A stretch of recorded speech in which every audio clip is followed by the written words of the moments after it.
Let's address the elephant in the room. My channel is called Percival, Scuffed Gamer.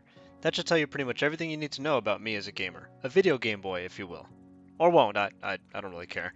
I'm a washed up version of the person I used to be. And who I used to be was, frankly, a pretty average player on the pub scene. My KDR hovers a little above 1.5 and peaked at 3.7-ish in Call of Duty Infinite Warfare, when the epic version of the Mauler was a long-range two-shot killer and flying double jumps were the norm. Back when operators or specialists had insane ultimate abilities like cloaking, aimbotting, tracer style recalling, duplications, or flat out insta-kill ground slams. Which was, of course, to say nothing about the jetpack double jumps, lightning fast G-sliding, and wall riding that we haven't had during the past few iterations of Call of Duty. Now, I'm not gonna lie, I'm a boots on the ground lover.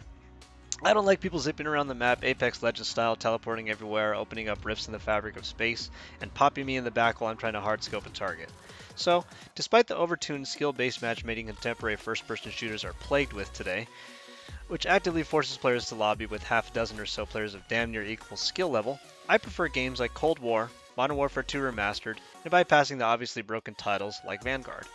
In this video, I'm going to not speak at length about the obviously predatory market schemes which have made an ugly truth about the gaming industry, such as gun blueprints locked behind battle passes or skins, and tracers specific to particular gun models, when in my opinion gun skins should generalize to all models as they used to, and seasonal gun unlocks should only ever be unlocked, locked behind average skill-based challenges. For the most part, despite these very obvious drawbacks, Call of Duty titles have been, for me, about the excitement of coming face to face with adversaries, drawing gun against gun, and seeing who is both faster and more accurate, with slightly minor emphasis on map understanding, positioning, battlefield presence, and team synergy. God, my old teammates are probably rolling their eyes right now just hearing those phrases. The current iteration of Call of Duty, which is an updated version of Modern Warfare 2, is an improvement upon Vanguard's multiplayer system, but, in my estimation, a downgrade from Call of Duty Cold War. Now, despite what others might believe, Cold War's netcode was fine. It wasn't perfect, but it wasn't terrible. Players died at a pretty consistent rate, around 300 to 500 milliseconds. Kill streaks had a decent amount of variety to them, with a good deal of players opting for VTOL jets to no one's surprise, UAVs, counter UAVs, and the evergreen streaks ubiquitous to the franchise, with a few outliers playing more ambitious rewards such as gunships or metagamers opting for things like air patrol, which you can imagine as an aerial vehicle fly swatter. It's true that in Cold War, sliding was much better than it is in Modern 2. But I actually found it to be very beneficial. The current slide is almost pointless by comparison. And frankly, before the TAC-9 was introduced into Cold War, there was a fairly decent variety of guns and loadouts that a player could reasonably call worthwhile, even outside the meta, Krig 6, M4, and MP5, which are always bog standard. And except for exceptionally problematic maps such as Cartel, where the tall grass might have been a thick layer of smoke, the map pool was, well, fine. So what about Modern Warfare 2? Well, for starters, the time to kill is again faster than its predecessors. In similar fashion to Modern Warfare Remastered, the time to kill is anywhere between being one shot to almost 300 milliseconds, which means that most players die in the blink of an eye or less, if their opponent lands chest shots or better at an acceptable range. And also in similar fashion to Modern Warfare Remastered, this has led to a fair deal of players opting for a more power positioning or campy playstyle. Well-tuned assault rifles hardly bounce with each shot, and the existence of subsonic rounds removes death skulls and some audible firing noise from each kill, making it difficult to ascertain the location of the shooter before it's too late. To make matters worse, dead silence is actually not a perk option in this game, which means making flanks signs you up for a heaping helping of ridiculously loud sprint noises, unless dead silence is your field upgrade, or rechargeable ultimate. In short, there's virtually nothing stopping you, the player, from taking a position in the second story of a building, trophy system in hand and with a well-kitted assault rifle, and waiting for targets of opportunity. In this game, in fact, there seems to be a location on every map that is simply begging to be utilized in such a manner. With the proper amount of vigilance, this style of play is technically optimal. Your opponents will never get the drop on you, especially if you have one or two teammates doing the same thing, and the onus is placed on the opposing team to be creative with their long-range combat or risk dying while they transition from their half of the map to your half of the map. Not to mention the fact that in this version of the game, a player doesn't begin with their perk loadout and has to instead charge up their third and fourth perks. This creates a very odd experience, where if the player rushes out the gate and picks up an early 4 kills, their UAV is essentially uncontested, because Ghost won't be unlocked until halfway through the match. The amount of team disparity this can cause is profound. A UAV revealing the entire enemy team should, in theory, cause the entire enemy team to ball up until the reveal passes, but it seldom does in multiplayer game lobbies. Instead, new players or players with poor positioning are picked off, a new UAV is gained, and the team with the reveal initiative tends to snowball into victory.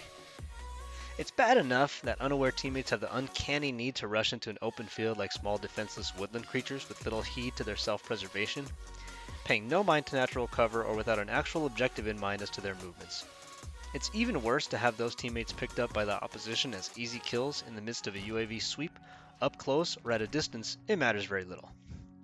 Quite a few matches end up going this way, with players becoming frustrated with their so-called positioning when it is paradoxically both not their fault for allies contributing to enemy UAV sweeps and explicitly their fault for autopiloting and contributing to future enemy UAV streaks.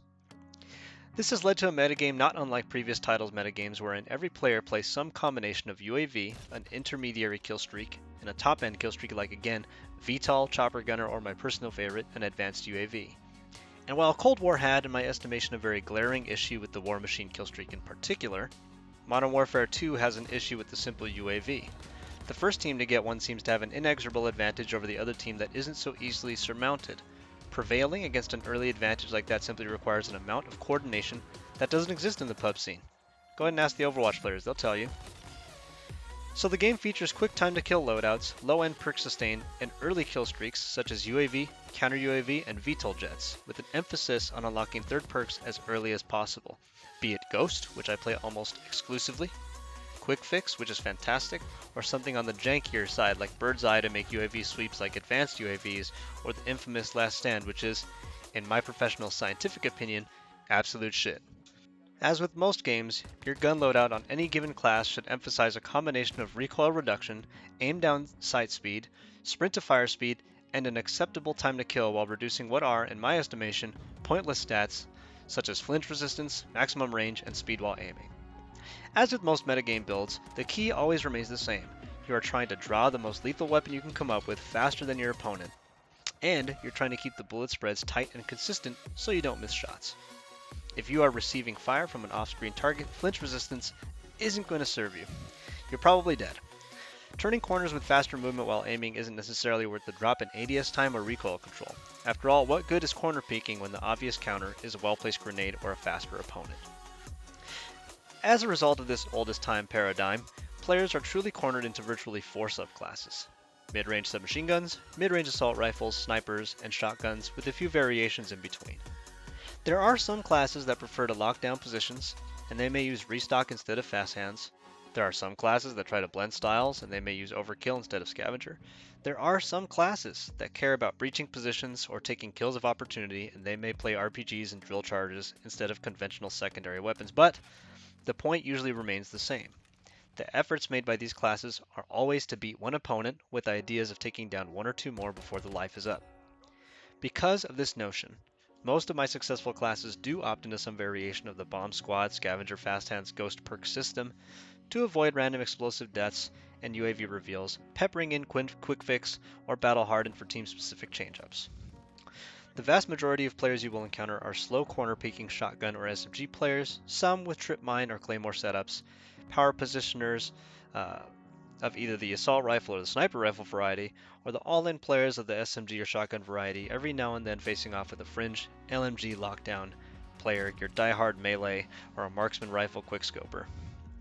A good general answer to all these types of builds is a robust, one-size-fits-all SMG, like the Latchman sub. With an RPG in the pocket to bunker bust building campers, a drill charge for random kills, maybe stim shot, and the loadouts I expressed earlier. I found that a decent chunk of my best wins have come from the use of BAS-P with a minor suppressor to assist the subsonic rounds and a heavy emphasis on draw speed and recoil control, even sometimes sacrificing aim stability as the effective range is seldom outside the realm of control. Remember, the majority of weapons in-game have perfectly adequate range so long as it isn't absolutely tanked by tuning.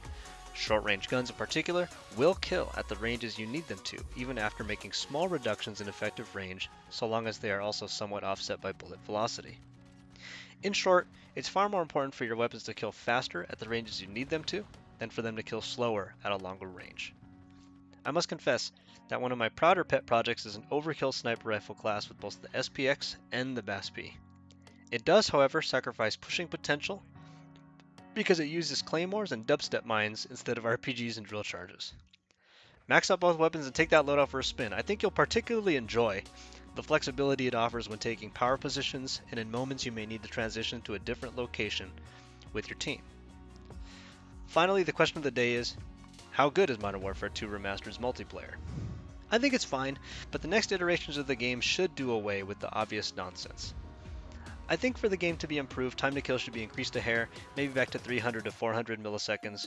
The perk system should go back to the way it was before, and dead silence, ninja, whatever you want to call it, should be a perk.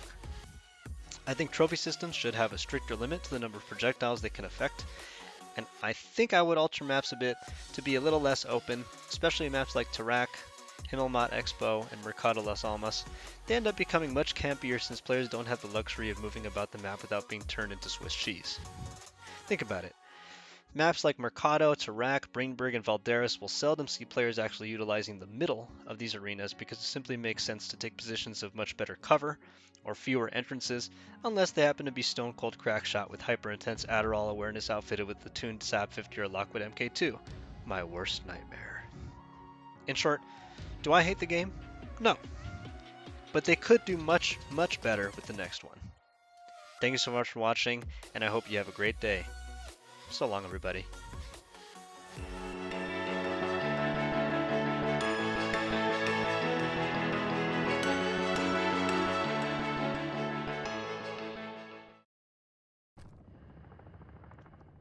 Ain't no way. Whoa. Jump dodge you? We've lost Dude, some the people lead. have been in this game. It's like, holy. Yeah, that's a noob tube.